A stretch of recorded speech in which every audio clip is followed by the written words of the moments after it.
ప్రతి ఒక్కరూ 5% నుంచే స్టార్ట్ చేయాలి. ప్రతి ఒక్కరూ స్ట్రగుల్ చేయాల్సిందే. ప్రతి ఒక్కరూ ప్లాన్ ప్రజెంట్ చేయాల్సిందే. ప్రోడక్ట్ నాలెడ్జ్ నేర్చుకోవాల్సిందే. Yes or no? ఇవన్నీ అవసరమా లేదా? నేను ఏ పని చేస్తే ఆ పనిలోనే నిమగ్నం అవుతాను. పొద్దున్న లేచి కిచెన్లో వంట చేశాను అనుకోండి, కిచెన్ అనేది కుకింగ్ అని ఈజ్ అన్ ఆర్ట్. ఏదో వండామా పడేసామా కాదు, అది ఒక డాక్టర్ కంటే ఎక్కువగా మనం ఆలోచించాలి. ఎలాంటి ఫుడ్ మన ఫ్యామిలీకి ఇస్తే హెల్తీగా ఉంటారు, ఎలా కుక్ చేయాలనేది అక్కడ ఒక ఆర్టు.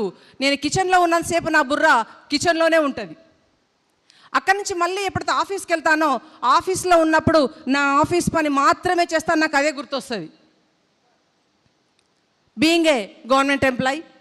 తర్వాత ఆఫీస్ నుంచి బయటకు వచ్చి ఇంటికి వచ్చినాక అక్కడ సిస్టమ్ అక్కడే ఫాలో అవ్వాలి, ఆఫీస్ని అక్కడే మళ్ళీ మర్చిపోవాలి. ఇంటికి వచ్చామంటే మళ్ళీ వెస్టేజ్ గుర్తొస్తుంది. ఇక్కడ ఏం చేయాలి, సిస్టమ్ ఏం చెప్పింది, అప్లైన్ ఏం చెప్పారు, నాకు ఏ బాధ్యత పెట్టారు, ఏ నమ్మకంతో నా సిస్టమ్ను ఈ సిస్టమ్ను నాకు ప్లాన్ ప్రజెంట్ చేశారు, నేను సక్సెస్ చేయగలన హోప్తో వచ్చారు అని మనం సిస్టమ్ను నేర్చుకోగలగాలి.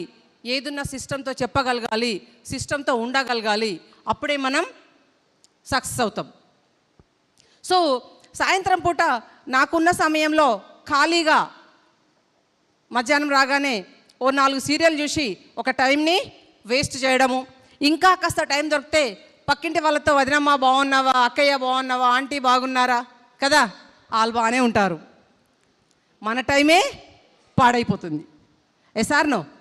సో ఈ చిట్ చాటింగ్ చేయకుండా నా సిస్టాన్ని మార్చుకున్నాను. ఏం మార్చుకున్నాను? నేను సిస్టంలో ఏం నేర్చుకున్నానంటే, ఈ ప్రొడక్ట్స్ వాడుకొని షేర్ చేయమన్నారు. Yes or no?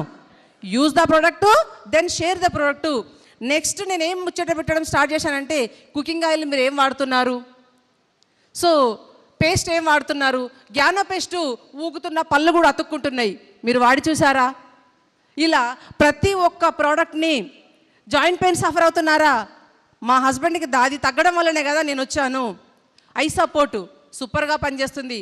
సో కనిపించి ప్రాబ్లం లేని ఫ్యామిలీ లేదు, ప్రాబ్లం లేని ఇల్లు లేదు, ప్రాబ్లం లేని గల్లీ లేదు. వాళ్ళందరికీ నేను ఏదో ఒకటి, ఆ మాట ఈ మాట నాకు అవసరం లేదు, నా మాట నాకే అవసరం. అవునా కదా? సో ఈ సిస్టమ్ని నేను ఫాలో అవడం ద్వారా సిస్టంలో సక్సెస్ అయ్యాను. నేను వచ్చే వరకు చాలాసార్లు విన్నాను ఈ మాట, డయాస్ మీద మీరు కూడా విని ఉంటారు. స్టార్గా 1,00,000 రూపాయలు తీసుకుంది విజయరాజు గారు, నెక్స్ట్ లీలావర్ణ మేడం గారు, ఇద్దరే అని చెప్పారు. అవునా కదా? సో విజయరాజు గారు తర్వాత ఇంకా వాళ్ళ అప్లైన్ ఇద్దరే తీసుకునేవారు. నెక్స్ట్ వచ్చింది నేను తీసుకొని ఇప్పుడు ఆల్మోస్ట్ ఆల్ నా టీంలో ఆల్ స్టార్స్ ఆల్మోస్ట్ ఆల్ 1,00,000 రూపాయల వాళ్ళు ఉంటారు. ఇప్పుడు వెతకడానికి లేదు, హైలైట్ చేయడానికి లేదు, అందరి దగ్గరకు వచ్చేసింది. సో మీరు ఏది సాధిస్తే మీ ఫాలోవర్ అదే సాధిస్తారు. Be with the system. You be with the system, with team also be with the system. So follow the discipline. ఇది చాలా ఇంపార్టెంట్, చాలా ఇంపార్టెంట్. మనం ఏ లెవెల్లో ఉన్నా, ఎక్కడున్నా మన సిస్టమ్, మన డిసిప్లిన్ని ఫాలో అవ్వాలి.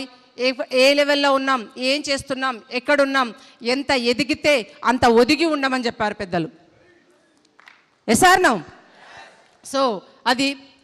తర్వాత వెస్టేజ్కి వచ్చాం కాబట్టి వెస్టేజ్ సిస్టమ్ని ఫాలో కావాలి. ఈ వెస్టేజ్ సిస్టంలో నేను చేసిన గొప్పతనం ఏం లేదు. 4 సీరియళ్ళు సాయంత్రం కూర్చొని చూసేది. నా ఆఫీస్ టైం అంతా అయిపోయిన తర్వాత ఖాళీగా ఉన్న సమయాన్ని, వేస్ట్గా పడి ఉన్న సమయాన్ని, 4 సీరియల్ చూసే సమయాన్ని తీసి పక్కింటి వాళ్ళతో మాట్లాడుతూ ఇక్కడ ఇన్వెస్ట్ చేశాను. ఆ ఇన్వెస్ట్ చేసినందుకు నేను ఒక గ్రేట్ సక్సెస్ని తీసుకోగలిగాను. మరి ప్రతి ఒక్క పర్సన్కి 24 అవర్సే ఉంటుంది. Yes or no? ఆ 24 అవర్స్లో చాలామంది ఈగోగా ఫీల్ అవుతారు. నేను ఒక లెవెల్లో ఉన్నాను, నేను ఇది చెయ్యాలా, నాకు ఇది అవసరమా కదా ఆలోచిస్తుంటారు. మరి ఫస్ట్ టైము ప్రతి ఒక్కరికి కాస్త ఈగో అనేది మనిషికి సహజంగా ఉంటుంది. ఫస్ట్ నేను కూడా అనుకున్నాను, మరి నేను government employee, husband government employee, ఎంతో కొంత అమ్మ వాళ్ళు ఆస్తులు పాస్తులు ఇచ్చి పంపించారు, మరి ఇల్లులు ఉన్నాయి, రెంట్లు వస్తాయి, ల్యాండ్లు పొలాలు ఉన్నాయి, ఇంకా